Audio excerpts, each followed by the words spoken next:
people. The kind of characters that you find in New York City are unlike the characters that you will find anywhere else on the planet. They've all gathered here. And the kind of folks that you can find in New York are the people that motivate me to do radio. Those are the people that I've gone out of my way to befriend over the years. And you've heard me do segment after segment on the radio soliciting your lists of New York characters. I've tried to interview them and befriend as many of them as possible. And ultimately, my search for finding the next great New York character inevitably leads me to one place, the New York Times. Every weekend, seemingly, there's a different profile of a different New York character that I almost instantly fall in love with. And every week, the byline on all of those stories is Corey Kilgannon. And it gives me a great deal of pleasure to welcome staff reporter for the Metro Desk at the New York Times and a radio talk show host in his own right, Corey Kilgannon. Corey, thanks so much for coming in here. Frank, thanks for having me. I had to almost look around behind me to see who you were praising. So I've been a fan of your writing for years, and then a couple of years ago, I guess maybe a year or so ago, I was flipping through the dial, the FM dial, because, you know, after all, those are my initials, and I stumbled upon a really interesting radio show. And it turns out you were the host. And unlike a lot of people that are in print, you actually sound just as good on the radio as you do on the printed page. So I am a fan of your work like you wouldn't believe. And I am so interested in how you came to this type of journalism, profiling different sorts of New York characters. For instance, in yesterday's paper, you have an incredible story of the bibliomaniac of Ridgewood. Tell me who that person is first, and then tell me how you came to this style of journalism. This guy's name is Costi. His name is Rich Castellanets, and he lives in Far East Bushwick. It's technically Ridgewood, but it's got that kind of artsy hipster vibe, you know, of Bushwick, that kind of gentrifying Brooklyn art galleries and stuff. And this guy, he used to be, you know, for years in Soho, for decades in Soho, he's filled up his loft with tens of thousands of books. He was a writer. He was an avant-garde artist. And then, like I say the apartment, it was basically a loft in Soho. It got too small; it couldn't even hold his books anymore. So he moved in 2010 to this big, this industrial, you know, it's just a brick windowless building in Ridgewood, and he filled it with his books. And he's got 25,000 books, and a lot of them are his own. He's written a lot of books, and once a month he opens it up to as a bookstore. I mean, I say a bookstore. It's a tiny little room, a corner of the space he has, and you get to come in and you kind of shoot the breeze with this guy and look at some of the books he offers. And now, you can buy the books from him, or you can you can definitely buy the books. In fact, his pricing is crazy Eddie policy.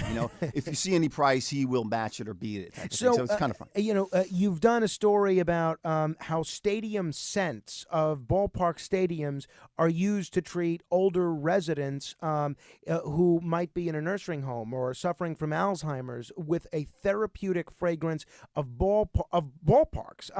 I don't know where you come up with the ideas for these stories, but the people that you profile, the stories you tell, this is to me what makes New York, New York. Now, how did you come to specialize in this style of journalism? I mean, that was really always my niche. I mean, I started at the Times as a copy boy in sports at night in like 93, early 90s. And I was in music school. I tell you, I was a musical dropout. I essentially dropped out after I started working at the Times for about a year because I was doing double duty and the money ran out and I just had to start taking the job. So I took it as a job for the money at night, answering phones, getting coffee, doing whatever I had to do, bringing page proofs, which is the origin of the word copy. I was running copy. So after a couple of years, I started to know, people in the building, and people who like budding journalists would love to know, to be able to get a phone call with, that type of thing. I was already in the door with that, but I just wasn't a journalist. I wasn't a newspaper guy. But, the more I hung around, I started to see I could do. So I started doing kind of, small time stories for sports. And then I started to live in New York. So I'm a Long Island guy originally. So I moved into New York. I got a cheap apartment, a sublet. And I started to see these little things that would catch my eye. And I would pitch them. And I started writing these little human interest stuff. So that was always my niche from day one, Well, so how do you find these characters these days because every week you never cease to amaze me at how you manage to find this great next New York City story. I eventually have to think, eventually all these stories will be told, but you keep finding new and interesting folks to profile. Well, they always say 8 million stories. Right. We're not going to run out of these people, but they I find them like. I'll find them. Listen, like everyone finds everything on the internet. Maybe I'll find them that, but a lot of times I'll find them actually in person. I do a lot of stuff in the field. I'm on the street a lot, that type of thing. Like everything else in life, you find it while you're looking for something else. And as long as you have your eyes open, it's kind of like I know what I need by now. After all these years, I know what works and what doesn't work. So then stuff will come over the transom, like I mentioned, PR pitches and things. So I kind of know what doesn't work, and then as far as what does work, you gotta have to call and check out the person and see what it's like. Well, so my stuff's personality based. Right? No, and that's what's so great about it. I want to pick your brain on a few issues in the news, but I do have to ask you. And I know questions like this are so unfair because they're so difficult. But out of anyone you've written about, out of anyone you've come across, who would you say has been the greatest New York City character that you've ever encountered? If you had to pick one. Who would you pick? I mean, that's like choosing between your children. I know it's an unfair They're my question. journalistic children. But I mean, okay, say one comes to mind. It's not the best, but the one I remember that's being just over the top was one of the early ones was a undertaker from Brooklyn who is this, big, tall, beautiful woman, and she would dress to the nines in high heels, purple, like she really was very flamboyant. Doris. And she would she was like a one-woman show. She would take the hearse, an old caddy, silver caddy, pick up the body. I went with her to not a crime scene, but I guess the police were there in a house where someone had died. They had to make sure there was no foul play. Okay, they handed over the door. She wraps it up in a sheet, puts it on the gurney herself, nobody else. High heels, wheels it out. I mean, no, jumps up on the bumper, drags the thing into the hearse, and I just shaking my head like, I was so glad I had a photographer there. No one would have believed this. Where in so Brooklyn stuff like that. Is she this based? was like South Slope down by the Gowanus, by Greenwood Cemetery. We have our favorite undertaker is Vinny Ricuglia. Do you know who? Yeah. Right. You know she knows him, and okay. People don't know each so other. Vinny right Ricuglia is. I guarantee he's listening to the show right now. He gives out like brajol. You know how I met him? Because he gives out. No, it's that kind of bread that they have. It's lard bread. Yeah, lard bread. We like olive bread, so he also brings us. I'm an Irishman. I don't know the bread. names. Right, exactly. But Vinny is gonna. Vinny never wants to go on air. He wouldn't call me back. No, he would never.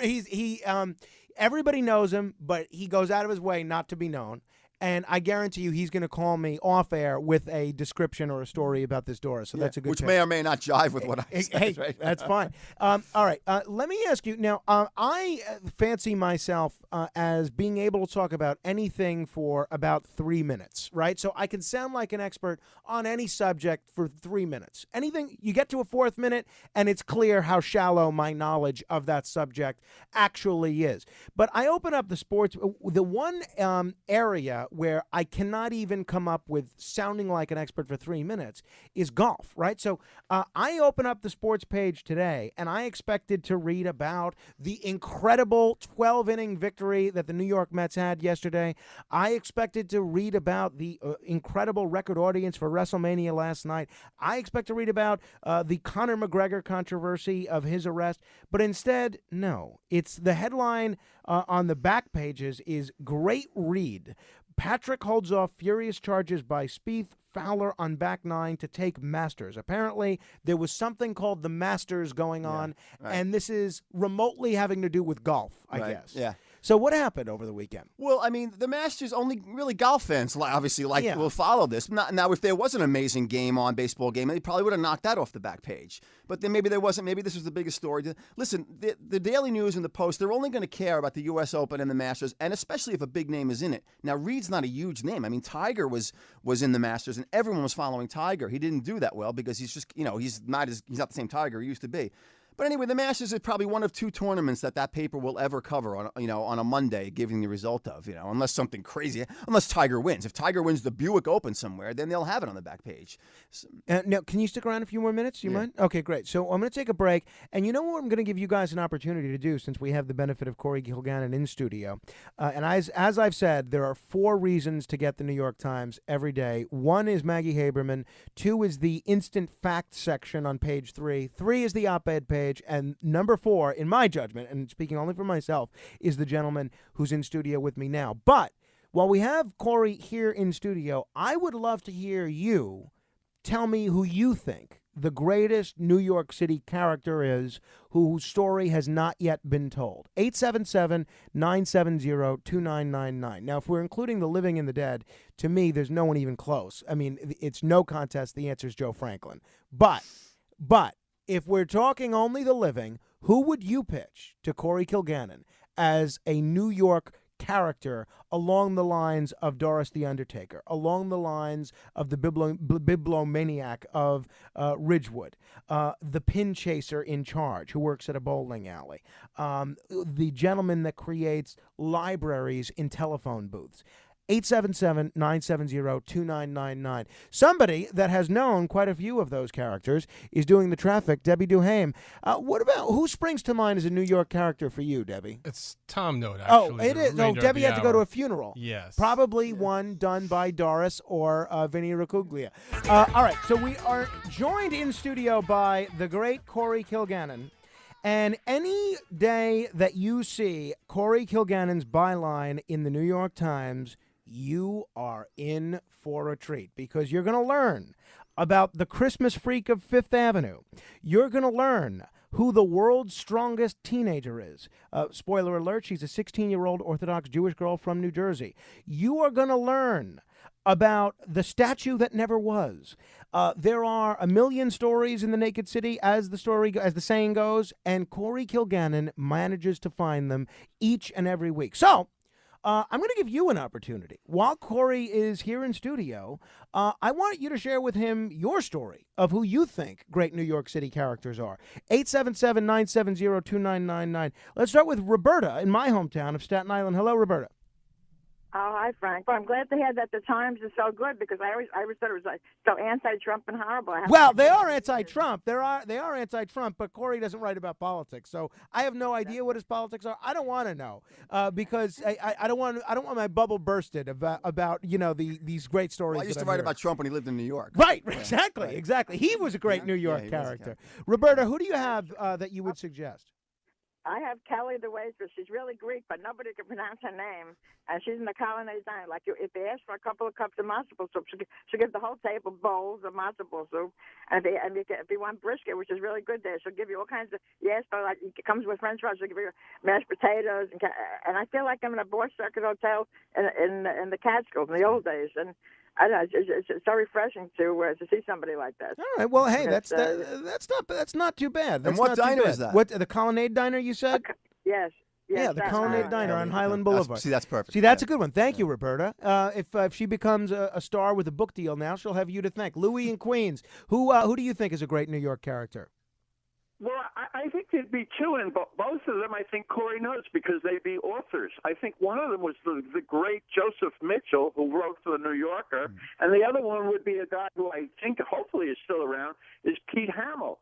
So, I think they've had an influence on all our lives and really portrayed this city in great ways like Corey has. I agree with certainly Pete Hamill. I'm not familiar with the other writer, but that's not generally the kind of thing you do. Mine are a little more unsung. Right. Yeah. You don't do profiles of celebrities. You do profiles of Vinnie Ricuglia, the Undertaker. Yeah. Right. Lesser known. Yeah, exactly. Right. But yeah, I mean, Pete Hamill is an interesting guy with a lot of interesting stories to tell. That's for sure. Yeah. Phil in White Plains. What sort of New York characters would you suggest to Corey? Oh, good morning. I would suggest Richard Blasberg, author of The Janine Machine, which profiles all Thank you. I love this guy. You want to talk about a guy that you should write He's about. probably the character. Do you know this guy, every day of his life, calls talk radio shows, different stations, different names, usually from Westchester, and says he wants to talk about whatever, and then will always talk about this case of a cop that was wrongfully convicted of something in Westchester. Case. Yeah.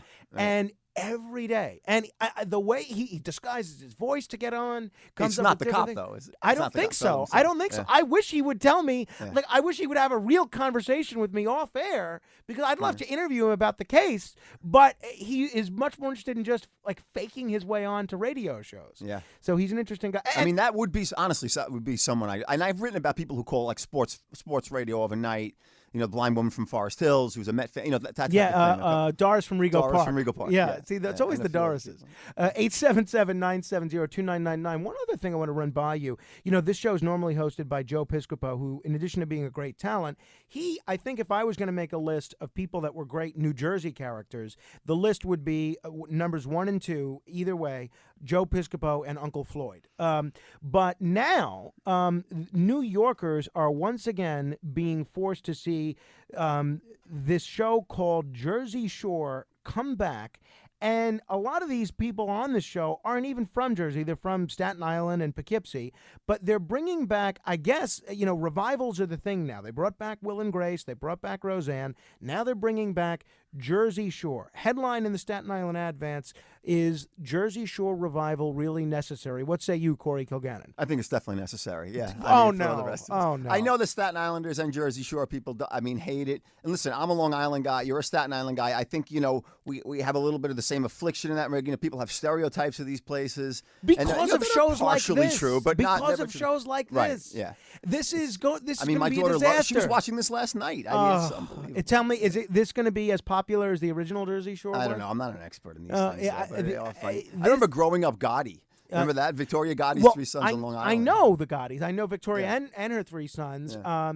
And they needed they needed subtitles for these guys talk worse than I do. They had more marbles in their mouth. They're actually I never really saw the show. I saw one episode because I got to know them. I said, all right, let me watch the show that everyone's talking about. And it was not my thing really, but these days they're actually pretty professional, young men. They all run their own businesses and are pretty distinguished. But I've heard that criticism of the show, many times before. But when it comes to show, I'm looking forward to seeing the CNBC show Staten Island Hustle because I think those are guys that are real Staten Islanders. Right. Those guys got busted.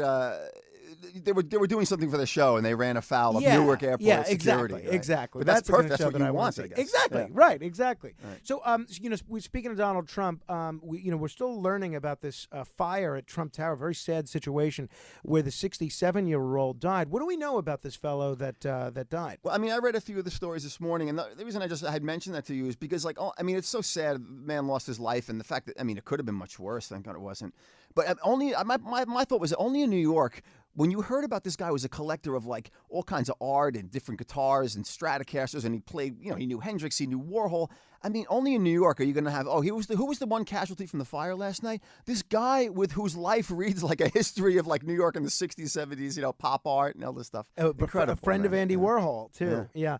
No, it is a sad situation. It's hard to believe that buildings along the magnitude of Trump Tower don't have sprinkler systems as a matter of standard practice. But that's an issue for another day. So when you encounter someone who might be a profile for your story, what boxes do you look to check? We said with Pete Hamill, he'd probably be too famous. But what do you look for in a person when you are going to profile someone? That's a big one, that they're not too well known, and that they haven't been done to death already, written up. And so then after that, I look for it's the personality. This is something on the printed page. Mm-hmm. They have to be quotable. They have to kind of pop as personalities. The same thing I would think that reality show, like we were just talking about. People look in a subject. They have to really, when they walk in the room, everyone knows they're there. They have to be kind of larger than life. Right. That or they have to do something incredibly interesting. So those are kind of two of the main things. Obviously, while you have a very specific and unique type of journalism, it is journalism, and we've seen over the course of the last 20 years the newspaper business change a great deal. 20 years ago, it was almost unheard of to be thinking, I can read the story online 2 or 3 days before it's in the newspaper. Mm-hmm. If you were lucky, you'd get it after it was in the newspaper on the internet 20 years ago. How has the changing news environment and how people consume news changed your job as a journalist, if at all? Well, like you just said, the timing changes because they will post things before. They'll post it after. They'll post a story that's a week old from the print paper because there's not a lot of crossover, so people are either reading it in print or online. But it's also, as far as being a New York reporter and coverage, is that, no one covers the suburbs unless you're a suburban Newsday or Bergen Record type of. No New York papers cover the suburbs or maybe even the outer boroughs the way they used to, because it's become a little more Manhattan centric, because we're writing for people who are not just in, Piscataway or, Brookhaven or, White Plains. We're writing for people, they could be just as well, our readers could be in Los Angeles, could be in Japan, could be in Germany, could be, Sioux Falls or whatever like that. So you have to make it very New. They want something very New York. Yeah, no, that is interesting. Let me say 877-970-2999. We're taking advantage of Corey Kilgannon being in studio. Let's say hello to Hank in New Jersey. Hello, Hank. I would mention two people. One I love, and the other one I can't stand. Arthur Idello. He's around all the time, and I think he's too famous. New York icon. Too famous. I love Arthur, obviously, but he's too famous, I think. Then the other one, Geraldo, is, I guess, infamous is the better word for him. Yeah, well, no, Geraldo's good, but, there have been so many profiles of Geraldo, that's not somebody that you would write about. Plus, he's in the business. Yeah, it's harder. Yeah. It's harder to do artists and performers, too, because they're professional. They're professionally out there. Absolutely. You want the guy who doesn't want the publicity. Yeah, that's fair enough. Mario in Long Island. Mario, who would your pick be for a fascinating New York character? This guy sings in the subway for over 30 years, Michael Young. Michael Young. On America's Got Talent. Huh. He's singing in the subways for over 30 years, and if you hear the guy, you get goosebumps. Well, Michael it's pretty good.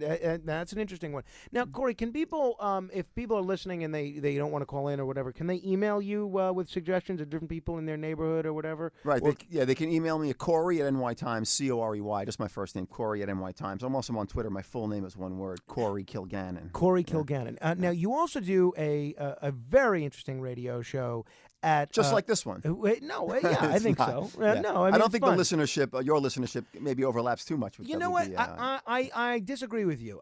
You know what? Because we have a lot of listeners. Certainly, I think our listenership skews to the right, and the listenership, the hosts on the station that you work at, WBAI, the hosts by and large, not your show, but the hosts make Karl Marx look like Ronald Reagan. They're so far my to show the left. included. I'd have to include my show, except for myself. Right, except for you. You're not. As I said, you don't express opinions and everything. But both your show and this one really has developed such a following by people that like radio, because just like I was talking about newspapers, there were fewer and fewer places to find quality live and local radio with just interesting New York stories. So I do think there's a fair amount of crossover. But one of your co-hosts is Malachi McCourt, who used to work at our sister station, WMCA, as a radio talk show host. I've had the privilege of interviewing him. These days, a lot of people know him as being Frank McCourt's brother. But what's it like working with Malachi McCourt on a regular basis? Listen, you just stay out of the way, man. I mean, that guy's just, he could just go all the time. He's almost a professional entertainment machine, and he's a brilliant guy. I mean, he's got an amazing memory. He remembers almost everything he's probably ever taken in. He's acted, he's worked, he's known everybody. You throw a name out there, this guy's got a story that he's his own experience with the guy. He's great. And the show is on WBAI 99.5. Oh my God. I've been here too long. They're not out of business yet. 99.5 on the FM dial. They were Wednesdays. Well, listen, it's a lot of stations are almost close to out of business. Well, yeah. Thankfully, they're in financial arrears, but they're staying on, and so our show's on Wednesday at 10 a.m. to noon. Well, it's definitely worth checking out, and especially because it's after this one, so you don't have to worry about choosing, making a Sophie's Choice-like decision. Right, as Don Corleone said, as long as your business concerns don't conflict with mine. Exactly. Best of luck to you, so long as your interests don't conflict with mine. Corey, this has been a lot of fun. I'm looking forward to seeing whoever you have found for us this weekend. It is a real treat to be able to see you in person and be able to read you each and every week in the New York Times. Likewise, Frank, great being here.